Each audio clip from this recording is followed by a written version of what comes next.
Hey guys, welcome back. We're going to show you an exercise that some of you may have seen before on YouTube or on other media channels where they label them as cars or as axials or as circles, and we've actually shown them in a quadruped position and we call them hydrants or hip circles.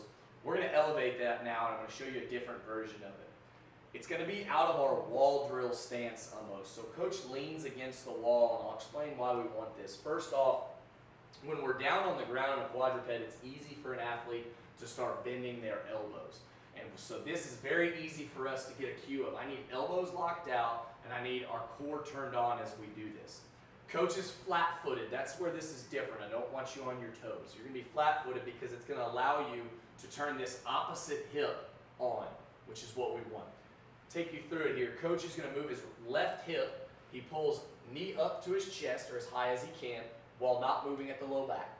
He then opens that hip as wide as he can, again trying not to rock that back as much as possible. He's going to rotate the foot, and this is where you're going to start seeing movement.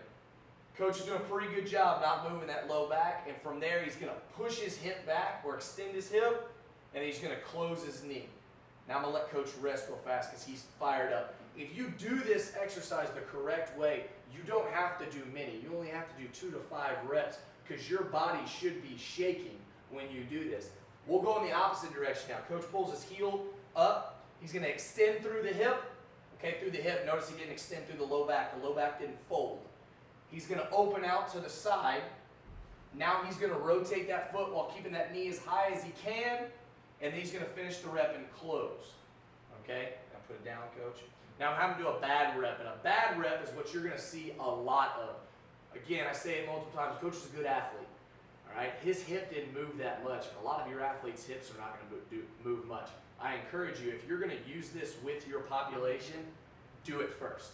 Feel what it looks like and even film yourself doing it so you can see what compensations look like. Specifically, here's what I want you to watch. Watch Coach's low back when he does this the wrong way.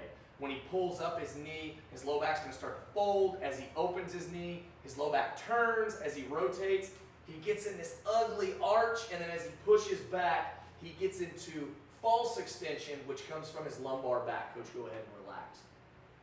You're going to see a lot of that. That doesn't do us much any good when we're talking about trying to be better in the hip capsule. Athletes with low back pain typically have very poor hip capsular ability. If they have a better hip capsule, meaning they have a cleaner hip capsule that moves easier, it takes the stress off the low back. If they have a hip capsule that doesn't allow them to extend properly or to flex properly at the hip, somewhere the motion has to happen, and that motion has to happen at his low back. So then you get these athletes that come in and say, my low back is fried, or it's spasmed, or it's so sore. Well, it's because we're creating so much movement out of a place that doesn't really want to move or need to move that much.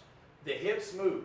The low back is supposed to be stability. The mid back is supposed to move. But largely in our population, we don't move here, and we move here. We've got to find a way to reverse that. This is a great exercise to try to reverse that trend. Continue to check us out, and I'll continue to give you some tips, and we'll see you guys next time.